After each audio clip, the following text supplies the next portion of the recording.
Chers téléspectateurs, bienvenue dans votre émission avec le Maroc depuis Washington. Je suis Adam Early et je suis heureux de vous retrouver. Dans cet épisode, nous allons parler des événements de l'année 2011 et de leurs répercussions, mais aussi des conclusions et leçons que nous pouvons tirer de ces événements en matière de relations entre gouvernants et gouvernés. La raison pour laquelle j'ai évoqué ce sujet, c'est le décès du président tunisien Béji Caïd Sebsi en juillet dernier. Vous vous souvenez sûrement du déclenchement du printemps arabe en Tunisie en 2010, quand un marchand de fruits s'est immolé par le feu, étant déçu et frustré par les règlements et jugements gouvernementaux et par la corruption. Durant les 8 années qui ont suivi cet événement, les régimes tunisiens, yéménites et égyptiens ont été renversés. La Syrie, le Yémen et la Libye continuent à vivre l'enfer de guerres civiles dramatiques. Par ailleurs, d'autres pays comme le Maroc pouvaient basculer dans le chaos comme les États voisins. Mais ils ont su éviter les catastrophes survenues dans les autres pays arabes. Comment cela a-t-il été possible? Pourquoi certains pays comme le Maroc ont pu emprunter la voie de la paix, alors que d'autres pays comme l'Égypte et la Libye sont devenus des pays totalitaires avec des sociétés anéanties?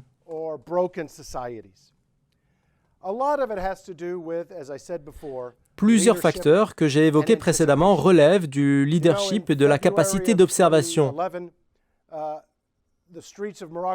En février 2011, les rues du Maroc ont été remplies de citoyens réclamant le changement. Il était alors fort probable que les choses évoluent différemment par rapport à ce qui s'est passé. Le 9 mars de la même année, le souverain marocain a adressé un discours à son peuple annonçant d'importantes réformes constitutionnelles, faisant du gouvernement une institution qui répond aux désirs des citoyens et instaurant la séparation des pouvoirs, ce qui conforte le respect des droits humains des citoyens.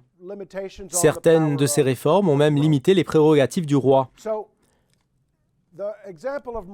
L'exemple marocain et à une certaine mesure l'exemple tunisien nous explique comment les dirigeants sages qui ont une vision éclairée peuvent changer le cours de l'histoire à travers leurs actions et en anticipant sur les revendications de leur peuple. Après une courte pause, nous allons jeter un coup d'œil sur les différentes conséquences et rebondissements du printemps arabe dans d'autres pays arabes sur la base de leurs propres fondements historiques, leur société et leurs directions qui sont très différentes.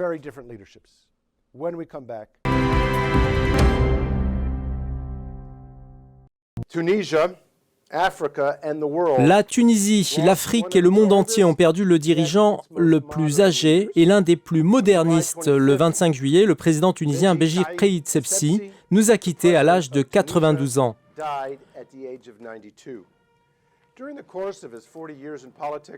Durant sa vie politique, qui s'est étalée sur 40 ans, Sebsi a occupé la fonction de directeur de la sécurité nationale. Il a aussi été à la tête des ministères de l'Intérieur, de la Défense et des Affaires étrangères, sans oublier qu'il a été nommé chef du gouvernement et qu'il avait présidé la Chambre des représentants. Et Sebsi avait aussi été ambassadeur de Tunisie en France et en Allemagne. Le printemps arabe avait commencé en Tunisie, comme on se rappelle, le 17 décembre 2010, quand Tariq Mohamed Bouazizi s'est immolé par le feu en signe de protestation contre la tyrannie et la corruption du gouvernement. Des scènes de désordre ont régné alors en Tunisie et dans le monde arabe. Les protestations qui ont suivi ont précipité la chute des dirigeants de l'Égypte, de la Libye et du Yémen,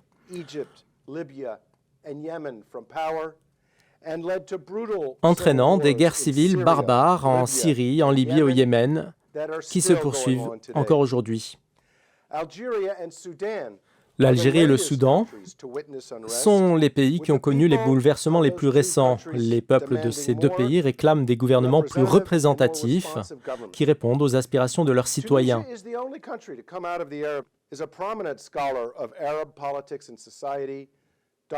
Nous avons le plaisir de recevoir dans cet épisode un éminent politologue, le docteur Paul Salem. Il est président de l'Institut du Moyen-Orient à Washington et il a aussi fondé l'Institut du Moyen-Orient à Beyrouth, relevant de l'Institut Carnegie. Il a également dirigé la fondation Fares et créé le Centre libanais d'études politiques. C'est le plus important centre d'études politiques générales au Liban. En plus de ses contributions régulières dans les médias arabes et occidentaux, le docteur Salem a publié plusieurs ouvrages et rapports. Parmi ses publications, on peut citer « Du désordre à la coopération vers un ordre régional au Moyen-Orient »,« Les régimes détruits »,« Les raisons des révolutions arabes et leurs conséquences »,« La montée et la dégringolade de l'islam politique » et l'héritage amer, l'idéologie et la confrontation politique dans le monde arabe. Bienvenue dans Avec le Maroc depuis Washington, Paul, et merci d'avoir accepté notre invitation. Merci Adam pour cette invitation. Paul, vous avez étudié l'histoire. Nous ne pouvons pas dire que nous ne pouvons pas fuir l'histoire. C'est un ensemble de fonctions en lien avec les caractères personnels, les forces sociales et d'autres éléments, mais elle n'est pas écrite.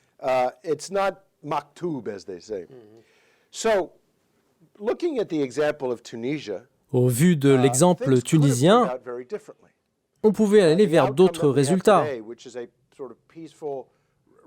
On observe aujourd'hui un processus politique pacifique et relativement démocratique, ainsi qu'une opération qui n'est pas de l'ordre de la fatalité.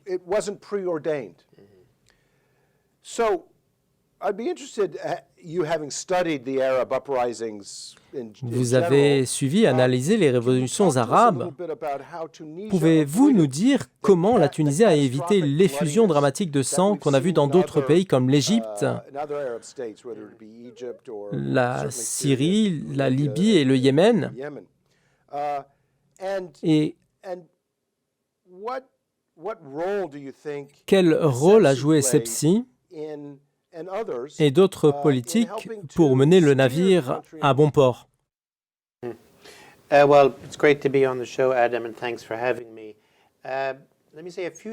Je suis heureux d'être parmi vous. Permettez-moi de commenter ce que vous avez énoncé d'un point de vue historique et comment on se positionne vis-à-vis de l'histoire.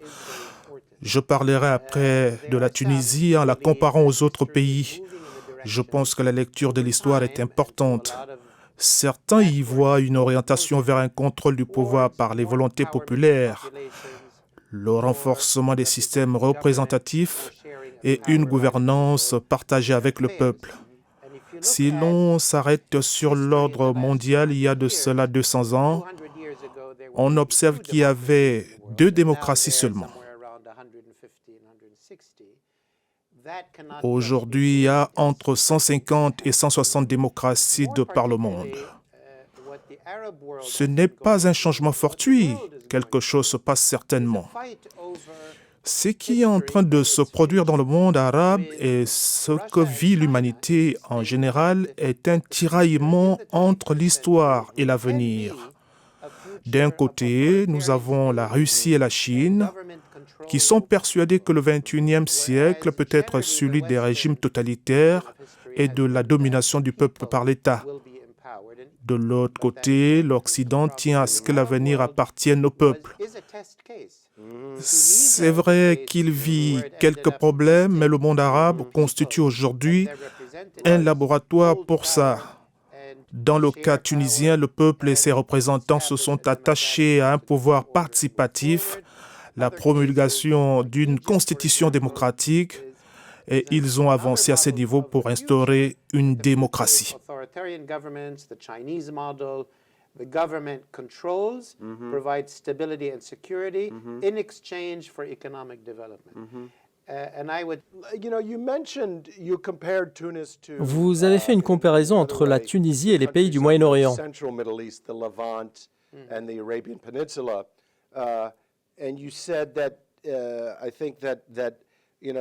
Vous avez dit que ces pays sont proches de l'Iran et de l'Arabie saoudite. J'aimerais qu'on parle rapidement de ce point. Est-ce que l'un des problèmes qu'ont connus les autres pays lors du printemps arabe En plus des visées hégémonistes,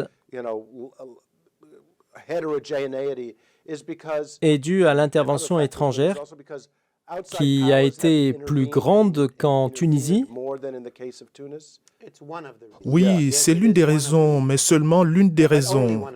Si vous regardez de près le cas irakien, par exemple, le Premier ministre Al-Maliki manquait de sagesse, alors que le pays faisait face à des défis et à des problèmes énormes. Et l'un de ces problèmes est qu'il n'avait pas de leader sunnite pour négocier. Il y avait le kurde et le chiite. Ce qui nous ramène à ce qu'on a évoqué tout à l'heure. Vous n'avez pas besoin uniquement de partis pour encadrer les citoyens, mais de directions qui puissent aller vers le consensus. Cependant, le Premier ministre Al-Maliki a fait des choix qui ont conduit le pays à des tensions internes, et après ça, il a impliqué les Américains et les Iraniens. Et puis, il y a eu le cas de la Syrie. Le président Al-Assad a opté pour l'affrontement militaire et la militarisation des protestations, ce qui a conduit à l'implication du Hezbollah, de l'Iran, la Turquie et d'autres partis. Il y a eu plusieurs facteurs influents. Au Yémen, c'est un exemple important parce que le pays a connu une transition du pouvoir. Entre 2011 et 2014, il y a eu un dialogue pour une réconciliation nationale et un projet constitutionnel. C'était un modèle à suivre à plusieurs niveaux. Souvenez-vous, le président Obama avait félicité le Yémen. Les pays du Golfe étaient engagés, mais après ça, le président Ali Abdallah Saleh s'est allié aux Houthis. Ils ont mené le putsch. Mais ce qui est sûr, c'est que quand ces pays trébuchent, ils font appel à l'intervention étrangère. Non loin de la Tunisie, il y a la Libye. Quand la Libye a sombré, des pays comme la Turquie et le Qatar d'un côté, l'Égypte et les Émirats de l'autre ont été tentés par une intervention.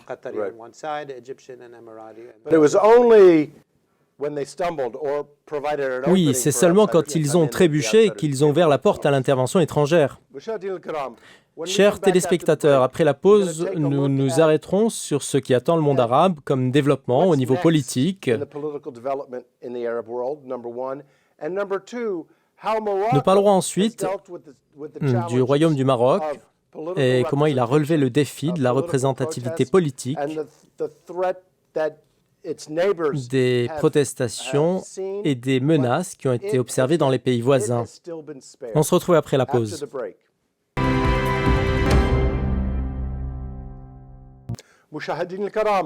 Chers téléspectateurs, de retour dans votre émission avec le Maroc depuis Washington. Je suis Adam Early et mon invité aujourd'hui est Paul Salem, président de l'Institut du Moyen-Orient à Washington. En première partie d'émission, nous nous sommes intéressés à la Tunisie et comment elle a géré le printemps arabe et comment elle a réussi à réaliser une transition politique pacifique, alors que beaucoup d'autres pays arabes n'ont pas réussi à relever ce défi. Dans cette seconde partie, regardons ensemble la phase suivante dans les pays arabes, puisqu'on peut dire que le printemps arabe n'est pas encore terminé. Nous avons vu récemment des pressions similaires exercées par la rue en Algérie et au Soudan. Mais comme vous le savez, la Tunisie est très proche du Maroc en Afrique du Nord. Le Maroc a évité les perturbations que connaissent les pays du voisinage.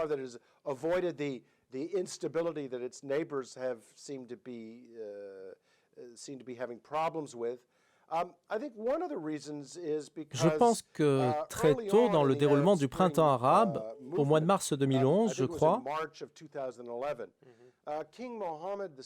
le souverain marocain, le roi Mohamed VI, a anticipé les choses en opérant des réformes.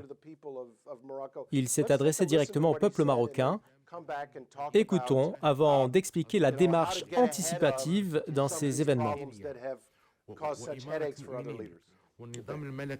Le régime monarchique, l'unité nationale, l'intégrité territoriale et le choix démocratique nous apportent un gage et un socle solide pour bâtir un compromis historique ayant la force d'un nouveau pacte entre le trône et le peuple. À partir de ces prémices référentielles immuables, nous avons décidé d'entreprendre une réforme constitutionnelle globale sur la base de 7 fondements majeurs. Premièrement, la consécration constitutionnelle de la pluralité de l'identité marocaine, unie et riche de la diversité de ses affluents, et au cœur de laquelle figure la majorité, patrimoine commun de tous les Marocains sans exclusive. Deuxièmement, la consolidation de l'état de droit et des institutions, l'élargissement du champ des libertés individuelles et collectives et la garantie de leur exercice ainsi que le renforcement du système des droits de l'homme dans toutes leurs dimensions politiques, économiques, sociales, culturelles, environnementales et de développement. Cela devrait se faire notamment à travers la constitutionnalisation des recommandations judicieuses de l'instance équité et réconciliation ainsi que des engagements internationaux du Maroc en la matière. Bien. Comme nous l'avons dit auparavant, durant les années 2010, 2011, 2012 et pendant les guerres civiles qui se poursuivent, le printemps arabe est toujours en cours. L'Algérie et le Soudan sont toujours secoués par des manifestations populaires réclamant des gouvernements capables de répondre aux aspirations des deux peuples. Il y a eu des pertes importantes en vie humaine et des changements géostratégiques majeurs dans les conflits de Libye, de Syrie et du Yémen, également pour l'Europe et les États-Unis. La question qu'on se pose, c'est « et après ?» Que va-t-il se passer? Je crois que le souverain marocain, le roi Mohamed VI, et le monarque jordanien, le roi Abdallah,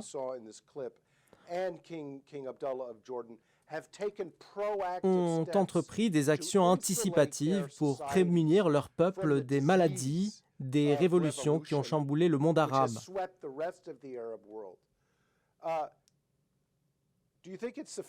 Est-ce que vous pensez que ces actions sont suffisantes? Avez-vous le sentiment que toute personne est immunisée contre le sentiment de désespoir vis-à-vis des régimes totalitaires?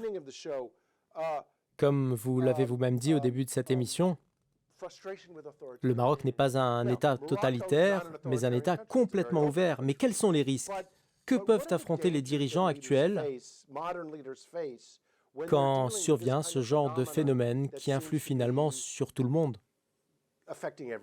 Well, in effect, revolution is the last result of a major breakdown. En vérité, la révolution est la dernière des solutions et elle survient après un effondrement majeur du pouvoir. Le peuple ne se soulève pas pour des raisons futiles. Les peuples se soulèvent quand les choses se dégradent et deviennent insoutenables à tous les niveaux sans que le gouvernement ne puisse apporter des solutions. À ce moment-là, les gens sortent dans la rue pour tout changer et proposer des alternatives. Il y a 3 fondements sur lesquels il faut se baser dans l'exercice du pouvoir. Premièrement, l'efficacité, c'est-à-dire ce que propose le gouvernement en matière de services publics comme l'électricité, l'habitat et la sécurité. Deuxièmement, quel est le degré de réactivité du gouvernement pour répondre aux revendications du peuple? Si les gens rencontrent un problème, ils peuvent recourir à l'État et s'il y a une réponse positive, c'est ce que veulent les gens. Troisièmement, la primauté de la loi. Est-ce que les gens savent comment on doit se comporter avec eux? Quels sont leurs droits? Jusqu'à quel point on respecte ces droits? Comment fonctionnent les tribunaux, par exemple? C'est-à-dire, quelles sont les structures du système judiciaire qui consolident le pouvoir? Il est vrai qu'il y a plusieurs moyens d'éviter les révolutions. Comme je l'ai dit, la révolution est vraiment la dernière solution. Dans le cas du Maroc, comme vous l'avez dit, il y a plusieurs points positifs. Il y a du progrès, une suprématie de la loi et le référentiel légal en matière des droits et libertés. Les élections sont aussi une réponse aux aspirations puisque les gens bénéficient de la liberté de vote selon une pratique de la politique au niveau national, régional et local, et c'est une chose importante.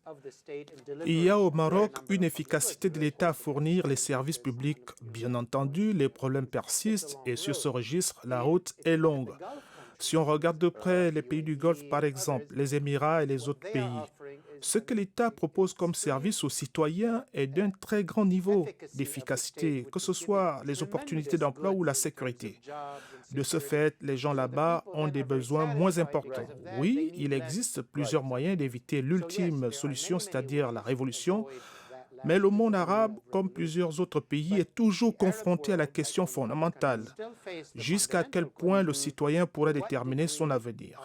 Il y a plusieurs possibilités pour ça. Il y a des régimes monarchiques comme le Maroc et la Jordanie. Ce sont deux monarchies, mais en même temps, elles ont des représentations parlementaires et des gouvernements élus comme la Grande-Bretagne, qui a suivi la même voie, ainsi que d'autres pays qui sont finalement parvenus au régime de la monarchie constitutionnelle. C'est dans cette catégorie que l'on peut placer le Maroc, la Jordanie, le Koweït, alors que les autres pays du Golfe, qui sont aussi des monarchies, ne suivent pas le même processus. Permettez-moi de vous relancer sur ce point, c'est quelque chose d'important. J'aimerais connaître votre point de vue sur les élections. Les gens votent.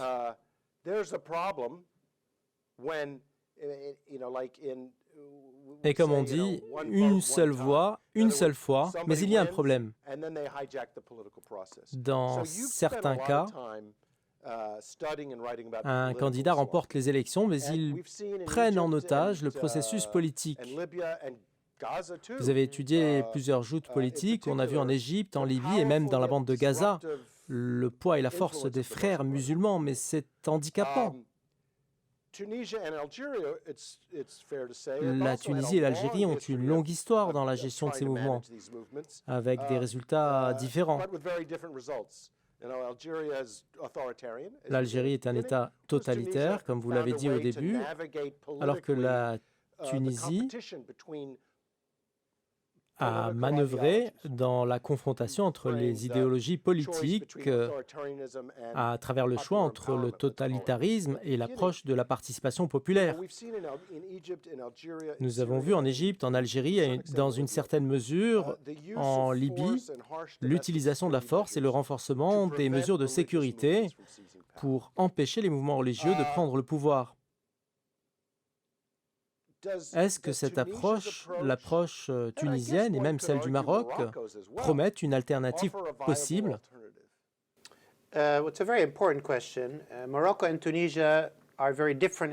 C'est une excellente question. Le Maroc et la Tunisie sont deux cas différents. Ils constituent cependant une alternative tout à fait applicable avec quelques nuances.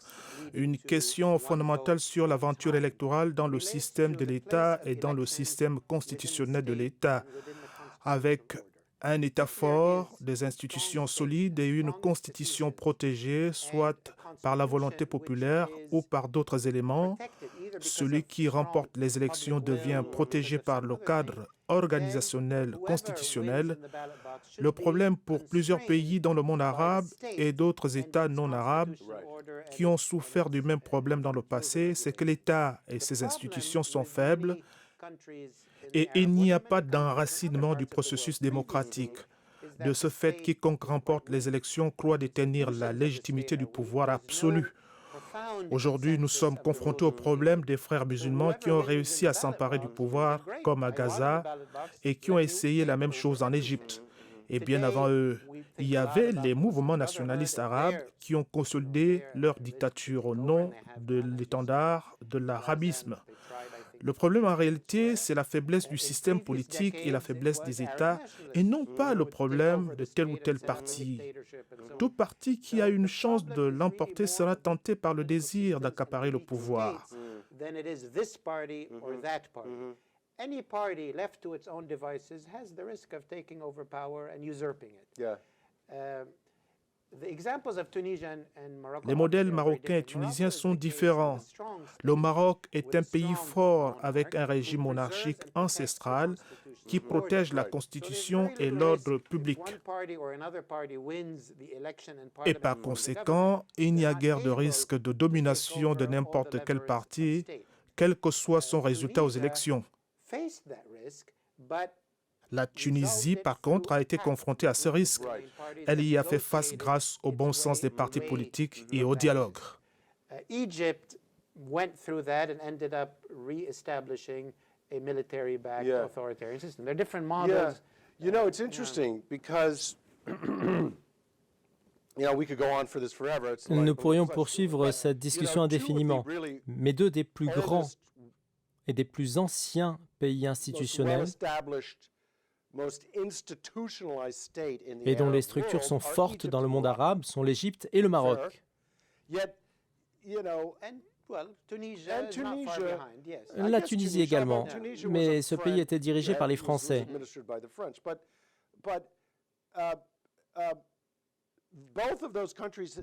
L'Égypte et le Maroc ont géré le dossier des frères musulmans avec deux méthodes complètement différentes. Il est intéressant de noter que les institutions de l'État en Égypte sont susceptibles d'être prises et contrôlées bien plus que les institutions de l'État marocain. Morocco is a profoundly different example. I mean, Egypt since 1952 Le Maroc est extrêmement différent, alors que l'Égypte est depuis 1952 sous le contrôle de l'armée. Du temps de Nasser, elle s'est orientée vers le léninisme et le socialisme. Elle a aussi nationalisé l'économie. Ils ont fait la même chose pour la société civile et les médias. C'est un État totalitaire que Nasser a fondé et ça continue jusqu'à ce jour. Docteur Paul Salem, c'était une discussion vraiment très enrichissante. Merci à vous. Chers téléspectateurs, on aurait pu poursuivre cette discussion indéfiniment, mais nous sommes tombés d'accord sur le fait que les démocraties anciennes, que ce soit au Maroc ou aux États-Unis, passe constamment par une évolution, une adaptation avec les changements. C'est ce qu'on appelle la roue du développement. Merci et à bientôt.